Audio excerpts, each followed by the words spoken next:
Hello. When John M. Barry, author of The Definitive History of the Spanish Flu Epidemic, was asked if there were any lessons from 1918 that could be applied today, his response was to the point. Authorities need to tell the truth, even when it is uncomfortable, especially when it is uncomfortable, for two reasons. First, it lessens fear. People are always more afraid of the unknown. When people don't think they are getting a straight message, they feel uncertain.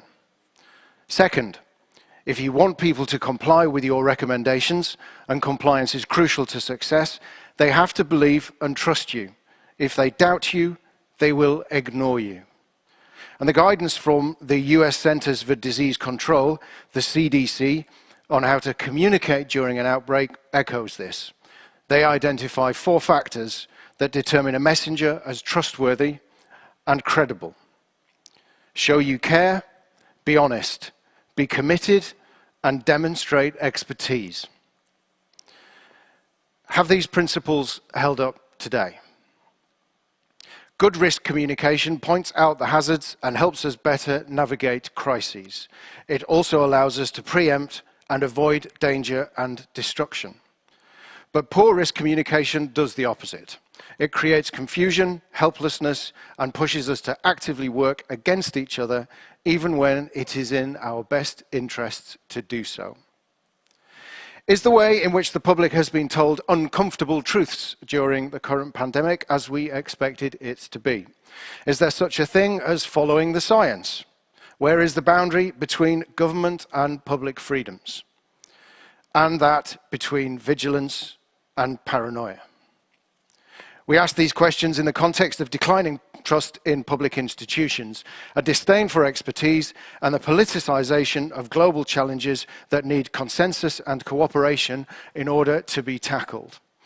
Well, with me on the line to try and help us understand risk communications during a public health crisis, I've got Professor Rasmus Kleis Nielsen. He's a professor of political communication and director of the Reuters Institute for the Study of Journalism at the University of Oxford in the United Kingdom. And Dr. Rod Lamberts, he's Deputy Director of the Australian National Centre for the Public Awareness of Science at the Australian National University in Canberra. Gentlemen, good afternoon and good evening to you. Thank you. And good afternoon, good evening to you. Rasmus, talking recently, you quoted the CDC when it said that a pandemic is a communications emergency as much as it is a medical crisis. Could you tell us some more about that? Yeah, I mean, I think we have to start by recognizing that it doesn't matter how good the medical and public health response is if people do not trust it and do not understand what they're supposed to do to protect themselves and their loved ones. And that's fundamentally a problem of communication. That doesn't make the medical response and the public health response any less important, but it means that they can only succeed if we also are able to communicate effectively. Now, that's then further, I think, complicated by the fact that we don't have only medical experts communicating around this, because we live in democratic societies that are diverse and many different voices play an important role here. But there are very real problems of misinformation and disinformation on many of the popular platforms. We have some political actors who are amplifying misleading and at worst false narratives about the crisis and the response to it. And then it's further complicated by some prominent public figures like celebrities or others, some media organizations, some of the time sadly, and also of course various groups of citizens who often in good faith are spreading information that is factually wrong and potentially harmful. So we have this against the backdrop of profound distrust in many institutions and platforms from much of the public. And I think that's undercutting their willingness to listen to and act on the information they receive. So there is a profoundly important political problem here, but also a communication problem. How do we actually get the right message in front of the right people in the right way so that they will in fact listen to it, consider it to be in their best interest to follow it, and then in fact follow it. And that's a communications problem that requires a communication solution. We'll come back to the challenges of misinformation and where people get their information from later. But Rod, this challenge of getting the right message to the right people at the right time, it's never going to be easy, is it? Especially during a public health crisis. Yeah, and it's also, I don't disagree with Rasmus on what he's saying, but I would say there are details and nuances behind it. The idea that, for example, the science or the health information is necessarily the right information for certain audiences is contestable, you know, depending on their their fears, their desires, the realities of their situation in the moment, etc. So for something like C19, for a lot of people in Australia, for example, and countries that are so far handling it quite well, they're not sick and they're not seeing sickness. But what they are seeing is the ramifications of behaviours in preparation for the sickness, or they're being told how they should behave. We're seeing hoarding behaviours, all this sort of thing. So the kinds of messages they might need to hear aren't necessarily or aren't only health messages. And that can be tricky, especially if you're very science positive, as I am and many people should be, and medicine positive. So that kind of conflates or confounds this even further. Not easy, so I nearly pulled my microphone out there, my apologies.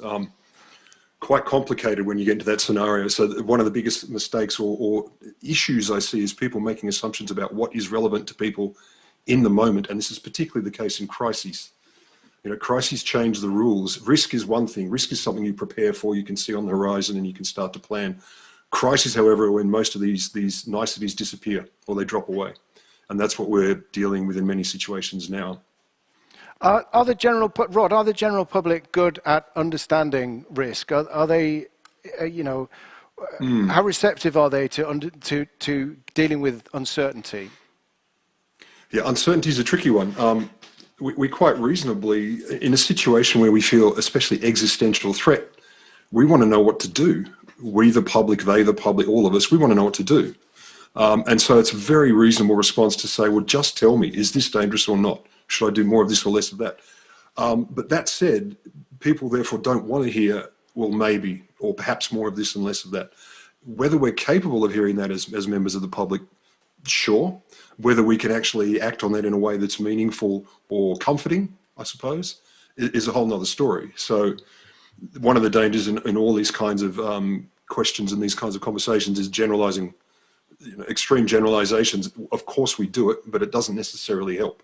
So targeting members of certain sectors of the public with certain attitudes, their positions, that, are they financially safe? Are they physically safe? Are they more focused on one aspect of what's going on than another? So can people understand it? Yes. Does that necessarily help? Not always. It's messy. It's very messy. Rasmus, people want information so that they can make decisions. They can make informed decisions about what's best for them and what's best for their families and loved ones. Do you think they're getting that information? And where are they getting it from? What's your research say? I mean, there has never been more abundant information about anything probably as there is about this, or easier access for those people who are privileged enough to have access to digital media. We have an absolute cornucopia of information available. You can go to it directly to public health authorities and international health authorities. Many universities and experts make information available. But of course, as Rod rightly says, this information is not necessarily the best fit for what individual citizens need or seek. And what our research shows is that most people rely on a mix of different sources and platforms for information when they want to navigate the crisis. Very few rely on only one. And I would say that the most broadly relied upon are independent news media, and then a variety of different digital platforms, including both social, search, video sharing sites, and messaging applications of various sorts. Now, what our research suggests is that, across these different sources and platforms, the ones where we can find a significant association with people actually knowing more about the reality of the disease is primarily around relying on news media. Quite strikingly, in a number of countries, we find no positive association with relying on the government for information, but news media we do. So I think the idea that journalism helps people understand the world, even though journalism has many imperfections, is held up in a crisis like this. We also find when we look at the platforms where I think there's been a deserved concern that there are very real problems with misinformation and even disinformation on all of these services to various degrees, that there was, I think, a fear that people would be less informed if they relied on these. There we find no consistent pattern. So there are a couple of countries where people who rely on messaging applications and video sites are a little bit less informed, and a couple where people who rely on search are a little bit more informed, but we don't find a consistent pattern there. So I think here really it's primarily about, is the government getting the messaging right? Are the media in fact getting the coverage right? And then, of course, can you in fact reach people where they are on their own terms, on the basis of their values, their communities, the thing they care about? And there, I would say that even as I both as a scientist but also as a citizen have tremendous respect for the work that independent news media do, I think we also see some shortcomings there, in that, in particular, younger people, in particular with people with lower levels of formal education, and in many countries minorities, are less likely to say they rely on news media, less likely to trust them, and thus also often left less well informed about the disease than many other citizens. So no one can do this alone, but news media play an incredibly important role, in particular, of course, in countries where the government may not always be an entirely reliable source of information about the virus. We'll come back to the issue of authoritarian regimes later on. Thank you, Rasmus. But Rod, this issue of community engagement, which is one of the central pillars of being able to, communicate risks during a public health crisis. The idea or the dynamics of community has changed considerably over the last 20 or 30 years. What's your take on that? Well, yeah, well, it has indeed. Communities now, in some ways, they're larger and more diverse than ever before, but also there's the opportunity to be smaller and more insular than ever before, because of the nature of the way we access information, etc. Getting the community on board is, of course, critical, no question. And in a time like this, you can't do it without that. And this is why we see so much invective directed at people who aren't wearing masks, or breach social distancing rules, or go on holidays like we're seeing in the UK right now with Cummings, I believe his name is. That is drawing hellfire from people, because it's seen as, going against the community. I suppose you could summarize it very quickly. You're not one of us anymore. Why do you deserve that? So I think community transfer of information is extremely important, but it might not always be obvious who the communities are that you're dealing with or interacting with. And we have to remember also, with the online environment, we are simultaneously members of multiple communities, and they may or may not always be harmonious with each other in the sources of information, the practices they may involve themselves in, the politics and so forth that they endorse and so forth.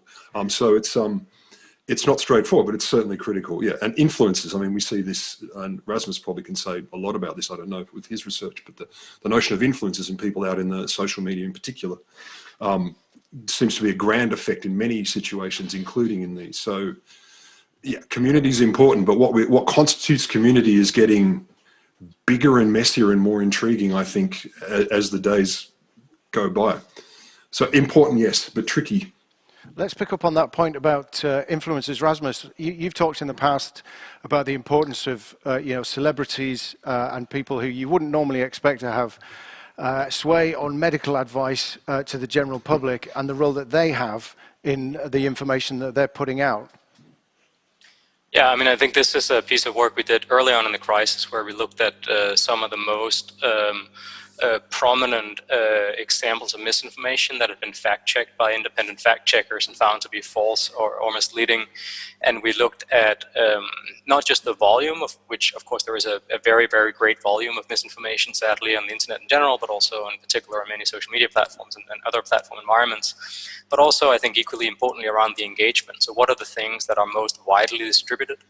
And it turns out that, at least in our sample of things that have been fact-checked by independent fact-checkers, while what we might crudely call sort of bottom-up misinformation, where individual citizens, either in good faith or sometimes with more ambiguous or even malicious intent, are sharing things that are false and potentially harmful, even if that makes up the great bulk of the fact-checked misinformation, about 80%, the smaller subset of about 20% that come from prominent public figures like elected officials, celebrities, some executives, generate much more engagement in social media.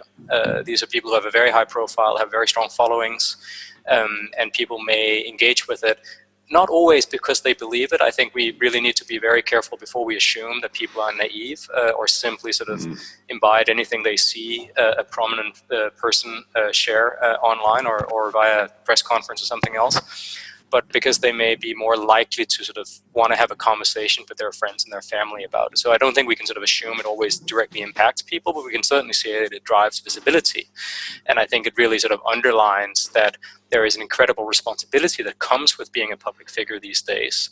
Of course, most importantly for people who are elected officials, who have a very real responsibility for how they carry themselves, and that they carry themselves in a way that's in accordance with the guidelines that they're offering to the public in this crisis. But also, of course, other people who have a high public profile, whether they are people from the culture industries or from other parts of society. And I think we must say that many of these people are not necessarily handling that responsibility particularly well. I can only assume always in good faith, but I think it is quite a sort of troubling moment when you have sort of people with no domain expertise and very high visibility publicly sort of questioning or challenging guidelines from health authorities and doctors on no basis whatsoever. And then we see that spread sometimes like wildfire on social media. Ben, do you mind if I dive in on a point on that? Go, Rod. I like the point. I think that the point that people, assuming that people are naive, I think is really important, because it's very easy, and you hear this kind of free language all the time. The media said it, and the implicit or explicit assumption is therefore people do it. And while they are influential, they are influential. The assumption that people do exactly as they hear and are told is a flawed one without evidence, and it relates to a thing that it's a big issue in social sciences in general. It's very easy to measure people's attitudes and their expressed beliefs. It's very easy to do these grand scale surveys. I've done them myself. We find out about what people say they believe, who they trust, etc. The extent to which that meshes with their behaviours or actually reflects what they really do isn't always clear, and it's much harder to check. It's much more expensive to check, much more time consuming. And so I take some comfort in that. When I see what I would consider to be outrageous or actively dangerous behaviours attitudes being touted by people, and these ideas being spread and reshared, retweeted, whatever it may be, then you might see people, exactly the people who are making these sort of assumptions or these assertions, behaving in ways that are actually much more comforting, actually more resonant with what you should be doing. So that's something, again, I think, as I say, I could take some comfort in that. People don't always do what they say they do, and that can at times be very good. Which brings us, Rod, quite nicely to the issue of research. And you, Rasmus, you were addressing an International Communication Association conference recently, and you said, we don't have the insight or mandate to tell politicians or people exactly what they must do, but we can help inform their decision making. Does that mean, better research, more money into research? What are we doing wrong in the audience insight piece? This is where I bring my back and ask for money for research. I think every scientist would always want more funding for independent empirical research, in particular on matters of public importance. I would say that is welcome, and I think there is a question of whether the funding for independent research into issues around communication and misinformation have been proportional with the amount of concern about these issues always, and without being envious of the money that is rightly invested in many other kinds of research, including around medical and public health issues. I can't help but feel that perhaps sometimes if just a fraction of that was also made available to people studying communications, then we would have a much stronger basis of evidence to inform both policymaking and public debate in this. But that sort of slightly self-interested pitch aside, I think there is a much more fundamental point here that is, I think, largely orthogonal to the question of how robust and well-funded the scientific evidence base is, which is that how we respond to a situation like the coronavirus crisis is a profoundly political question, and there is no way in which scientific research of any sort can make the politics go away from that. And in democratic societies, political questions are for the public and for their elected representatives. And experts can help people think through what are the likely consequences of some of the options that are on the table. Experts can ask uncomfortable questions that both the public and policymakers may want to sort of paper over issues like data privacy and the like, for example, around contact tracing and many other issues like that. And they can make recommendations as to what we might do in terms of what are some of the options on the table. Fundamentally, whatever sort of Plato may have thought about sort of philosopher kings 2,000 years ago, expertise alone does not provide a sufficient basis for legitimacy around collectively binding decisions, in particular decisions that have very severe impact on both individuals and societies, as is the case with the lockdown, for example. I think only informed public and political debate can provide that basis of legitimacy. And as I see it, the role of experts is to seek to help make this debate as informed as we can. That does not mean that science has no role in a debate like this, but I would say it's roughly analogous, if you will, to how we think about an issue like, for example, nuclear power, right? I don't think anyone listening to this live stream is of the view that scientists alone should dictate whether a society relies on nuclear power or not. But I also hope that there are very few people listening to this live stream who believe that the public or policymakers on their own should make decisions about nuclear power with no input at all from nuclear scientists. I think that would lead to some, shall we say, fairly risky ways in which to offer that particular type of energy. And I would say the same around this. I think the decisions we make can be more robust and more efficacious if they are more informed. Fundamentally, the decisions have to be legitimate, and that can only be done through public debate, policy debate, and individual citizens and elected officials. Rod, one of the things that we discussed was this issue of transparency. And when the crisis started, there were a lot of assumptions being made about the obvious trade-off between lives and livelihood. And then we only started having this discussion, a few weeks into the crisis. Yeah, look, it's obviously a huge issue, and it comes back to these first principles of what is it that people value, what assumptions are we making about what the priority should be. And that is the classic dichotomy, and we're seeing this all the time now, played out, lives versus livelihoods, worded in different ways. And kind of weaving in with what Rasmus was saying, this notion of expert advice, etc., I agree with what he's saying entirely, but I would add to it that the way experts are treated or treat themselves, they're kind of damned if they do and damned if they don't. They're supposed to somehow come forward as these value-free, zero-opinioned people, apolitical, to offer just the facts and just the evidence. This is, an idealistic kind of view, an ideal view. And it's used both to encourage expertise, but it's also used to beat up experts who dare to transgress and offer a policy solution or push their opinion or say, I'm a human being and I'm worried about my children. And I think if we're talking about this, the crisis of expertise or the difficulties of weaving how expertise gets into the political cycle and into the political discourse, acknowledging the humanity, acknowledging the mistakes, being transparent about process is actually critical to that engendering of trust and appreciation of what people are doing. It's not easy. Like the processes of science, the detailed processes are not particularly interesting to many people. They're not. They're long, they're slow. And I likened it the other day to if you're a stock market trader, are you day trading or are you investing for the long term? And if you're reporting on science as if it's on its day-to-day outcomes, you're not getting very much, and you're not getting a lot to base your decision-making on or your comfort, because there's going to be volatility up and down, sideways, and things change. Whereas if you are open about the fact that it's long, there will be ups and downs. Some research processes will lead to dead ends. They may or may not inform better outcomes. Being open and transparent about that can help, because we forget, I think, those of us who are inside the academy or inside research, we forget how little it is clear what happens is to people outside these hallowed halls. Not through any malintent. You just don't realize. You don't realize what your expertise is because you're so used to doing it. You speak in jargon. You speak to peers. So opening that up, even the most mundane kind of realities of process, could help people appreciate what's going on, and that includes the vulnerability of the scientist as a human, with biases, with preferences and so forth. I think all that can help. It can also be a perilous path, I know that, but we're in perilous times anyway. So, there will be mistakes, there will be anger, there will be disagreement. Briefly, Rod, in terms of audiences and in terms of the market, are people, are news or media consumers, are they interested in science? Are advertisers interested in science? Yeah, it depends who you ask. In surveys I've conducted in Australia, there's been consistently for 8 or 9 years now, at least, the strong message from general public surveys cut across age, education, employment categories, etc. There's been a suggestion there is a strong interest in science and technology, often more health related.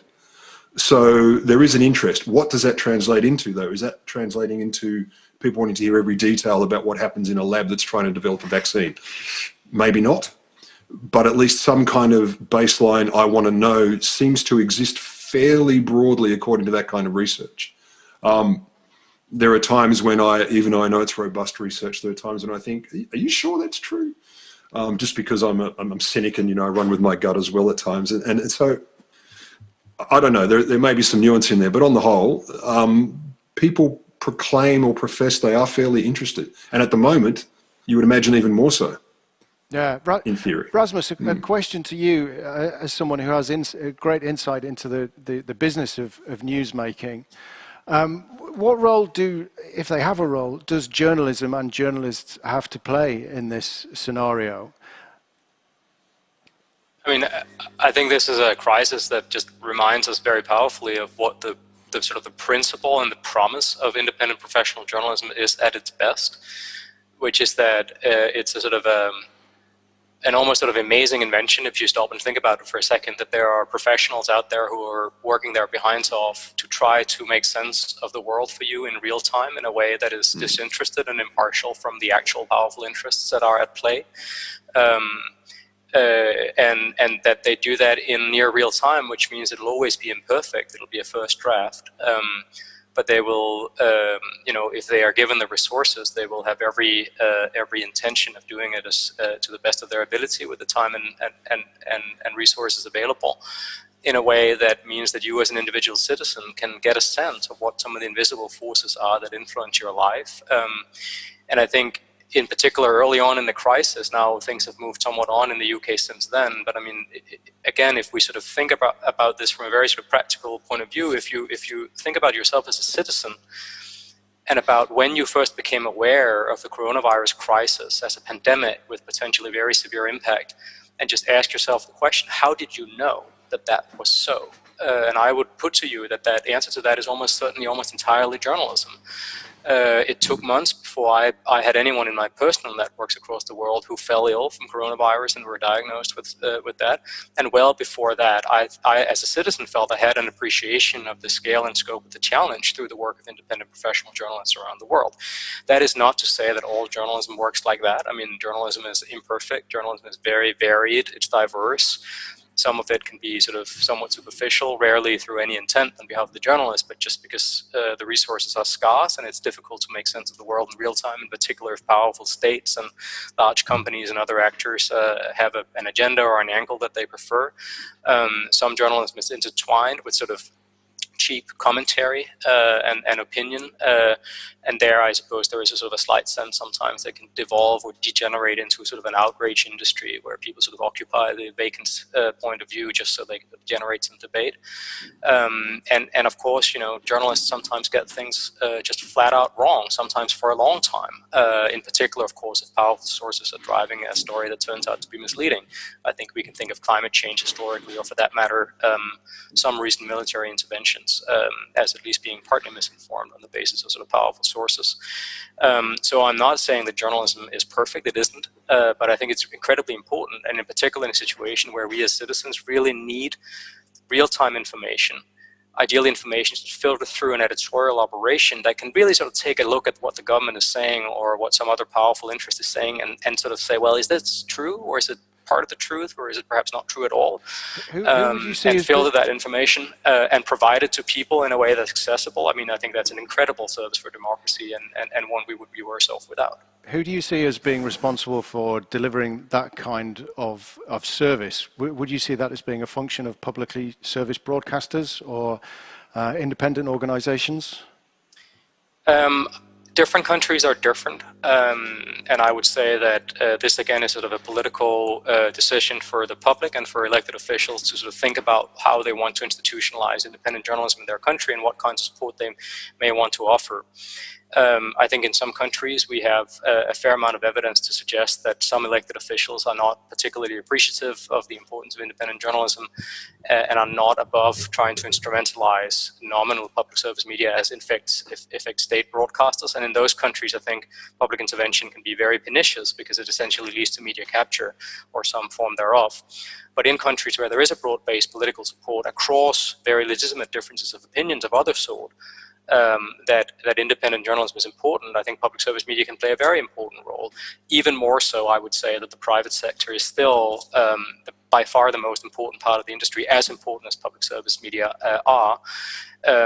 Even in countries like the UK that have a strong and I think from a personal point of view, I'd say deservedly admired public service provider in the form of the BBC, I think it's really important to remember that the vast majority of investment in independent professional journalism comes from private sector for-profit companies who do journalism as a business. In particular, in areas of specialized work, it's very often the big daily newspapers and a few websites who really are driving stories, doing independent reporting, breaking news, and doing in-depth investigations. They also, even if their reach doesn't directly compare with an organization like the BBC, collectively they have very significant reach. And also, of course, frankly, even an organization like the BBC, which is, as I said, rightly respected and admired and has a high degree of autonomy, I think there is always the risk that even an organization like the BBC will be seen as if it is vulnerable to government pressure and pressure from politicians, in a way that on balance we can say the diversity of independent free private media are much less susceptible to, at least in countries where politicians and large companies more or less respect the independence of journalism and news media. Indeed, I think it's a question of balance, isn't it, between the public service and the diverse independent media. My follow-up question for that, Rasmus, is the current format that we've seen of daily press briefings and experts standing at lecterns giving updates. Is that fit for purpose, given the changes in technology and the way that people are getting their information? You know, are governments missing a trick somewhere in the way that they're still doing business?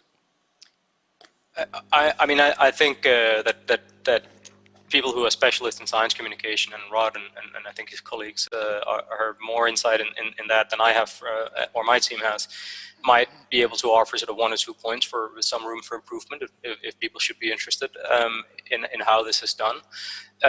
But I would say specifically in terms of the role of journalism, which is the primary focus of our work at the Reuters Institute in Oxford, even if press conferences may sort of seem somewhat sort of clunky and old-fashioned, I cannot stress enough how important it is that a wide range of different journalists are allowed to ask live questions to people in positions of authority and power that they have to answer on the record in public.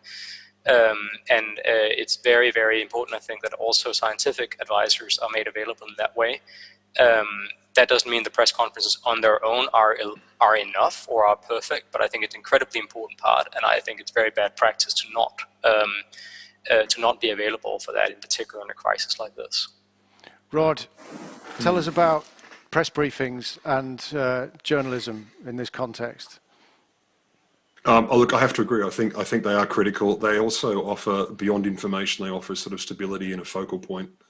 And we know in crises, the most recent one down here was large bushfires, and the bushfires were unprecedented and horrific, and even in cities and towns and areas that people had never considered they could be actually under threat and their homes could not be defended by government services.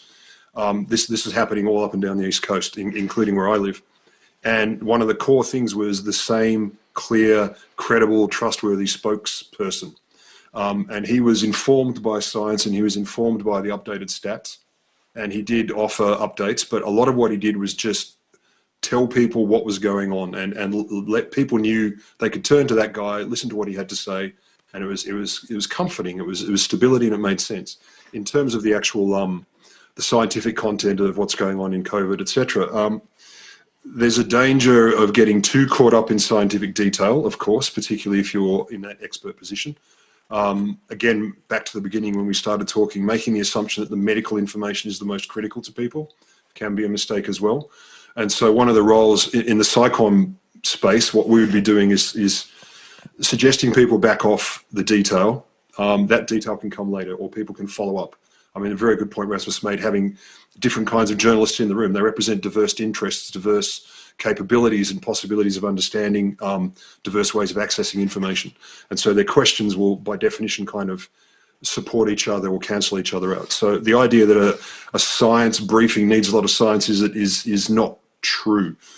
It's the messages that matter, not the science, so to speak. And I see this a lot with climate scientists who say, our problem right now is not enough people understand the climate science. And that's what I want them to do, to which I reply, so tell me why you want them to understand the climate science. And their response is, so they will change their behaviors in the way they consume carbon rich products, et cetera, to which I reply, then, well, then the science has nothing to do with it. You want them to change certain behaviors that will lead to better outcomes for the climate. To conflate the science information and understanding with changes in behavior is an error. For some people that will work, for others it won't. So the media briefing with a whole bunch of science information I wouldn't recommend unless that was its purpose and that was the audience who were requiring it. Beyond that, no, I'd keep it a lot more generic. Basic facts told in a way that's simple and straightforward. They can be not glossed over, but you can use analogies and so forth without detail, because the issue is making sure the message is clear, not every little detail. And in crisis, I mean, the classic thing with crisis information is to offer people hierarchies of information. People who want to make quick decisions, you give them the basics. What do I do now? How easy is it? How do I get access to this information or the behaviors, the procedures, the resources I need? Then the next level down is for people who want to dig deeper. So they can start to look at different details about the disease, the realities of transmission, whatever else it may be. So this sort of hierarchy and this triage or prioritization is critical. And of course, here we're talking about getting information from the government. And I want to come back to the point that Rasmus made in his opening answer about disinformation and misinformation and the sources of those, because there was a report today on people who'd taken information guidance from close Facebook groups or Telegram groups, reports of 800 people in Iran who'd died through alcohol poisoning, 5G masts had been attacked in the UK, people in hospital in the US because they'd been drinking cleaning agents as a cure for COVID. Rasmus, how big a problem is this? I mean, I think it's a great problem. I think it's a very, very serious problem. I think it's a very serious problem that is in part about how, at a very basic level, digital media has made it cheaper and easier to publish any kind of information, including misinformation and disinformation, compounded by the fact that there are communities who either out of self-interest or ideological motivation, or sometimes to simply to sort of troll other people, are actively pushing various forms of misinformation and disinformation. And then the sad reality, I think, is that some of the dominant platform companies who increasingly enable communication online and connections online have both been quite slow to realize that not all network effects are positive, and that there's sort of, if you create large frictionless systems that allow for global scaling, you get sort of all the teeming humanity of our species with you, and that involves quite a lot of, for the lack of a better word, bad actors. And that sometimes, in fact, their systems, whether they are the automated systems for ranking and display or their systems for advertising, seem to reward some kinds of misinformation in ways that are then exploited either for political gain by some political actors, for commercial gain by some for-profit entities, or by foreign actors who are trying to meddle in the domestic politics of neighboring countries. So I think it's a very serious problem. I want to stress here, though, I think it's also important that we think about what is the scale and the scope of this serious problem. In any sort of societal problem we want to address, I think something can be very, very serious without always being as widespread as is sometimes assumed in public discourse and elite discourse. And there I would say that I think sometimes what risks getting lost in the discussion of very troubling examples like the ones you just gave, which we ought to discuss and ought to think about how we respond to, is that if you have by now something like 3.5 billion people online, if a fraction of a percent of the people online are in fact exposed to some form of misinformation, are in fact misinformed by it, and then in fact, for lack of a better term, misbehave on that basis, if even just a fraction of a percent along each of those 3 steps do that, then you get to real problems, but not necessarily millions of people, if you see what I mean. And I think in that context, I think it's really worth just looking at this from the point of view of the public, not just in terms of saying what are people exposed to, which is serious and important to look at, but also what are the consequences for their beliefs and for their behavior. And I would say there that I think there is a risk sometimes that we end up being a little bit condescending towards a large part of the public and sort of assume that while we who are parts of conference calls like this are smart enough and discerning enough to come across some outrageous tweet or some misleading piece of information online are smart enough to navigate that everybody else is not. And I think would say that there's very little research to substantiate that sort of slightly condescending approach to everybody else. Of course, some people are exposed, and of course, some people want to be misled because they have strong ideological beliefs that are confirmed by certain people or certain lines and the like. So from their point of view, this is sort of right, if you will. It feels right, even if it isn't necessarily in strict accordance with reality. So I think that sometimes the problems are perhaps a little bit less sort of massively spread than is assumed, and also perhaps slightly less severe in that much of the public seems to be somewhat resilient, in large part because people are highly skeptical. I mean, we find this again and again in our research that the vast majority of the public in almost every country where we survey have very little trust in the information that they see on social media and messaging applications, video sharing sites. So they're not going to make life and death decisions about themselves and their families on the basis of something some stranger said on Twitter or something they've seen in some group. Some people will, and that's a real problem. But I think we really, really need to not jump to the conclusion that most people will, which I think is unsubstantiated and frankly often quite a sort of an elitist and snide way of being sort of dismissive of other people's critical faculties. Rod? I'd leap from that and say also the idea then, I agree, and leaping from that, the idea then that for those people who may likely, as you put it, misbehave, do the less healthy or dangerous thing, to assume that some communication trickery or magic will change that is also a mistake. There are some people you won't reach, and there are reasons for them not wanting to be reached, as Rasmus is already pointing out. So you're not dealing with a comms problem as such, you're dealing with cultural clash, you're dealing with ideological clash, you're not dealing with a comms issue as such. So there are some people you will never reach with certain messages, not because they're smart or dumb. That is different. If I may just add to that, which I think Rod is absolutely right to say, and I think let's go on a bandwagon here, because I think this actually bears a little bit of elaborating. In some ways, I suppose Rod and I can now play one of the roles that we suggest that experts can play in a role like this, which is we can point out blind angles that are uncomfortable for policymakers to contemplate, which is that I think often in discussions on misinformation, it's very tempting for policymakers to carry the conversation in a form that implicitly or explicitly assumes that misinformation is a problem of other people doing bad things. Now, that is obviously sometimes the case, whether it's foreign states with information operations or decidedly malicious actors that there is a broad agreement are bad actors, various sort of neo-Nazi groups or science denial communities of various sorts that have very little, if any, popular support. But I think it's really, really just important to recognize that from the point of view of the majority of the public, problems of misinformation are only in part about false and fabricated information or about information operations from hostile states. When we survey people in different countries and ask them about how concerned they are about false or misleading information about coronavirus from different sources, it's true that most people say that they're concerned about what they see on social media or what they get from sort of strangers that they don't know online. But a very, very sizable minority of people say that they're concerned about false or misleading information from the government or from the media or from individual politicians. In some countries, this is near half the population. Now, are people right to say this? That's a judgment call. I would say in some countries, probably yes. They are right to be concerned sometimes about misinformation coming from the top.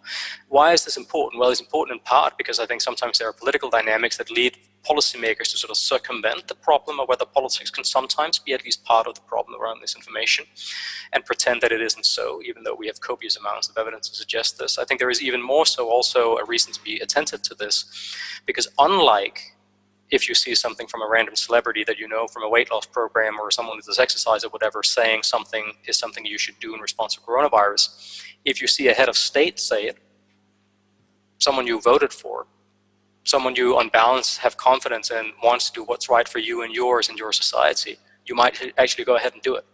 And in that sense, I think the consequences of misinformation from the top can be far more severe than other types of misinformation. But of course, they are incredibly difficult to contain and handle, in part because we have a long history in free societies, essentially of offering privileged forms of protection for political speech, both in Parliament and elsewhere, and also to make newsworthy exemptions, where things that are even that may be demonstrably false and even potentially harmful, if they are said by powerful people, are held to be intrinsically newsworthy and thus of public interest to be published. So in that sense, I think it's a really complicated space, and I have to say that sometimes I think there is a tendency in these debates to sort of wish away some of the complexity and address this in ways that are, frankly, do not actually wrestle with the full nature of the different problems that we face. Thank you, Rasmus. Yep. Now, we did promise our viewers, wherever they may be in the world, that we would ask some questions on their behalf.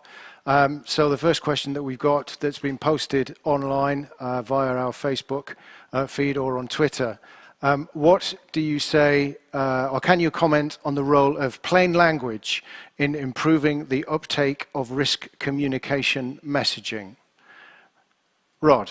Yes, I can use it. That one's not hard. Plain language, straightforward. I mean, I often describe science communication to people when I speak to government departments and so on. I say, at least in Australia, our job is English to English translation. We're just taking one kind of English and turning into another kind, and that's it. It's not dumbing down. It's just plain language, express the concepts. And I think we've been pretty good today, not getting too jargony, but maybe we haven't. Plain language, definitely. Plain concepts, not getting caught up in detail. Rasmus? I mean, I completely agree. And again, I think it's again, journalism has its imperfections, but it is very good at simplifying and exaggerating in the interest of sort of extracting the kernel from more complex situations. Of course, that can go wrong, but it's an immense public service, in particular for people with limited levels of formal education, who may find some of the jargon that elites rely on quite off-putting.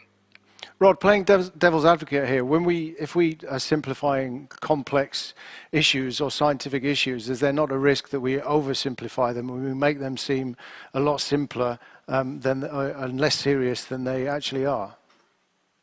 Yes, but it would depend on your reason for doing so. So, I mean, if I was doing that describing quantum mechanics in a conference hall full of physicists, then there would be a danger. But if I was just trying to get some basic concepts out there to people who could actually make use of them or decide whether they want to dive more deeply into the detail, then I don't think that's an issue. So it's really about what's fit for purpose, what's fit for audience, and what are the messages. And I mean, I would argue, given we see the efficacy of straight up simple 3-word slogans repeated and repeated and repeated in political communication, in any kind of persuasive techniques, and there are many, there are a long lists of these, easy to find online. Adopt those. If you have a couple of key messages, then adopt the habits of journalism and indeed some of the less well-intentioned people, because they work. There's a reason they're researched. There's a reason people like us go, why do people think this way and do this? It's because they work. So I think, yes, you lose complexity, but if that's, sometimes you need to, that's the purpose. Yeah. So next question.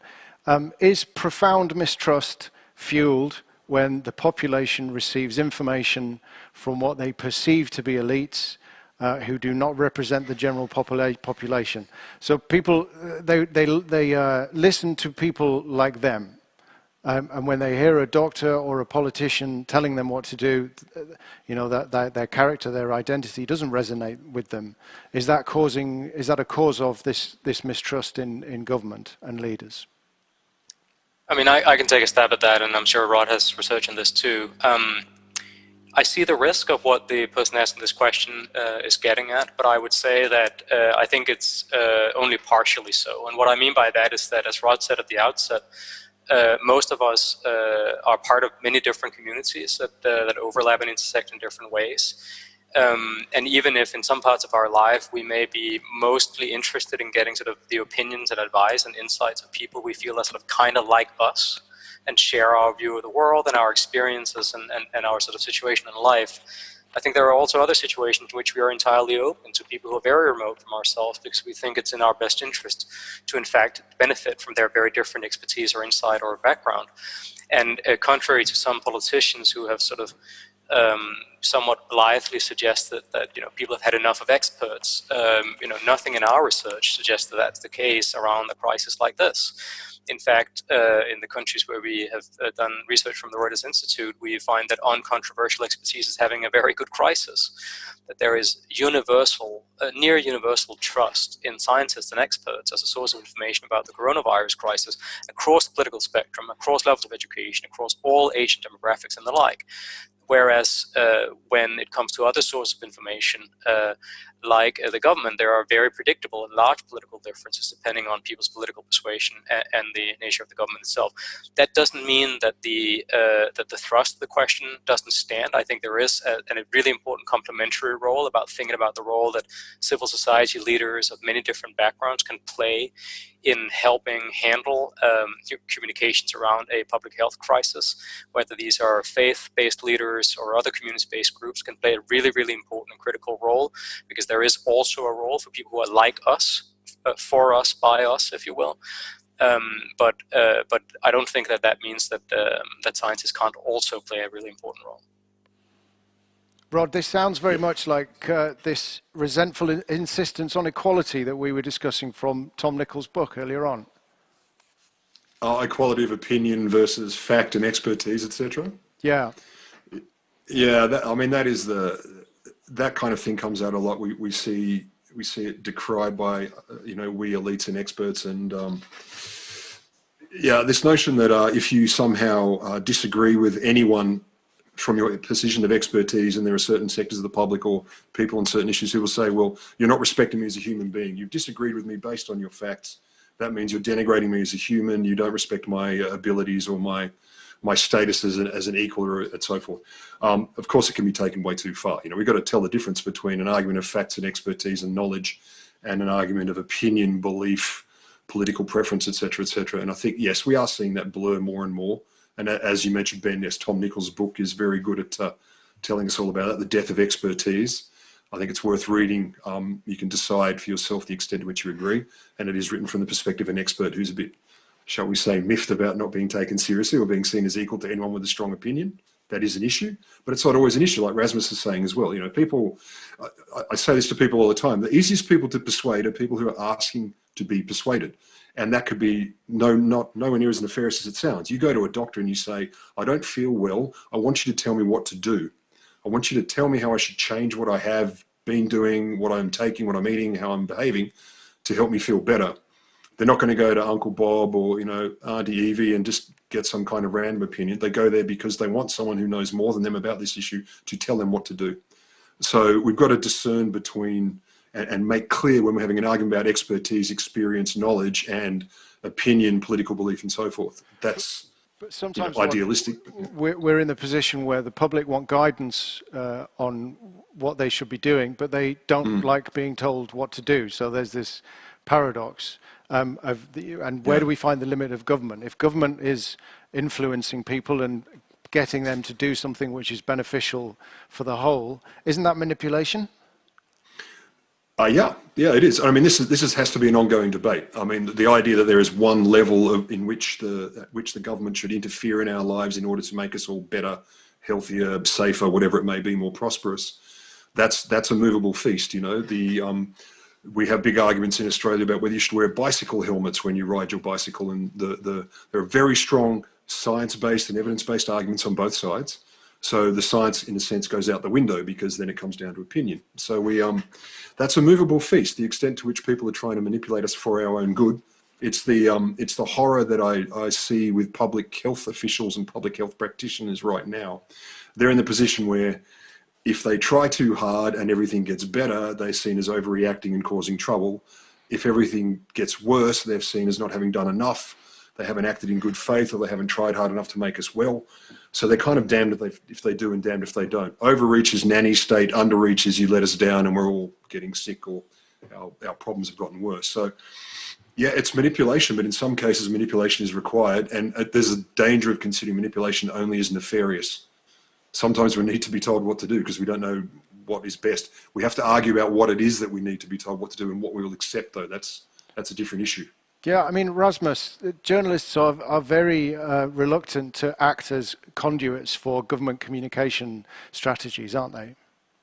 Yeah, I mean, of course, and rightly so. I mean, it's not their job to amplify government messaging, and I think Rod is right. I would only add to it sort of two things. One is that I think sometimes there is a slight tendency to sort of focus on the potential risks of government communication in this area, and I suppose that this is slightly like worrying about overpopulation on Mars. It's not necessarily quite a problem that we have at this moment in time. I would also say that, at least in the countries where I'm familiar with the data, that I think we can say that in countries where the government communication has been relatively clear and been relatively informative, that people's behavior is largely very pro-social, that people are much more responsive to this kind of information than skeptics who think other people are idiots or selfish, sometimes sort of whip up in columns to print in various newspapers or whatever else they do seem to think.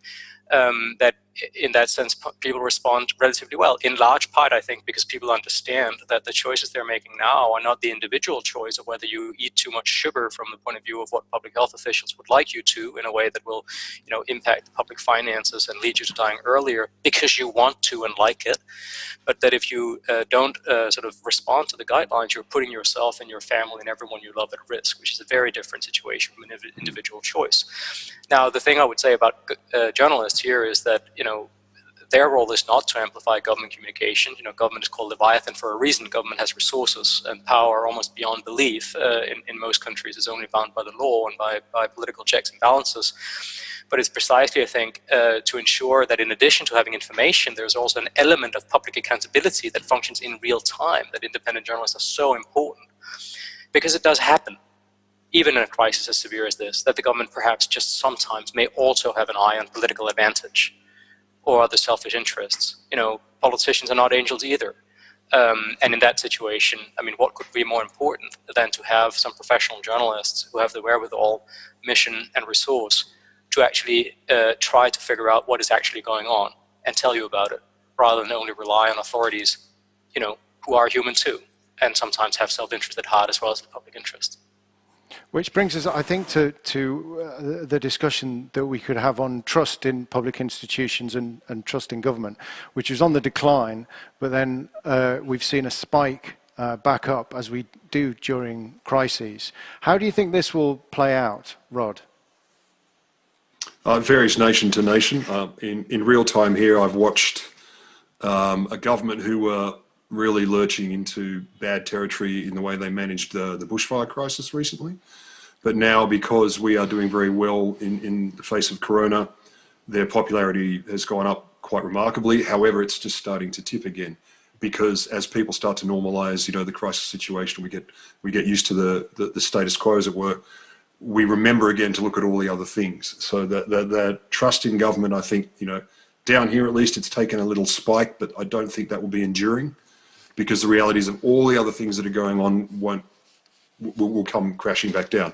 And I think that's not unusual in similar political societies to ours. In different political situations, well, then they may, of course, vary a lot, and it might be hard to tell. The issue of trust in government may almost be irrelevant because no one's going to ask you anyway. But here, I think, yes, there's a spike there of positiveness, which always happens in crisis, as you put it, Ben, but I don't see it sticking. Rasmus?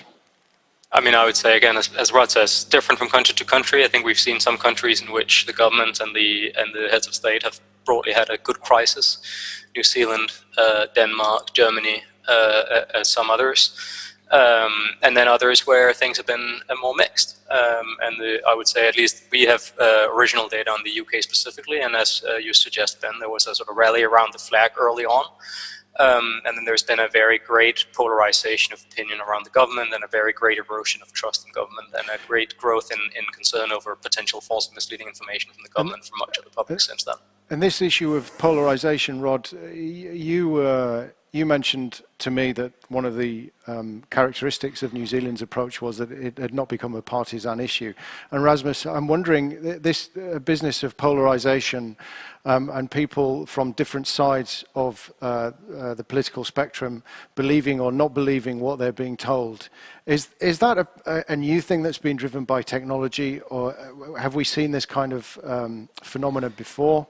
I mean, I think it's probably been exacerbated by technology in some countries, but I would make sort of two observations to suggest that this is not fundamentally about technology. One is that even in countries like the United States that are very, very highly polarized now, I think you have to spend sort of 5 minutes in the library with a history book to find that there are many periods in American life that predate digital media where the society was far more polarized than this. The 60s, where major politicians were assassinated in the streets, civil rights leaders and others, let alone the late 19th century. And the other observation would be that there are many societies around the world who have similar levels of internet penetration, but different levels of polarization. So I offered a few just now.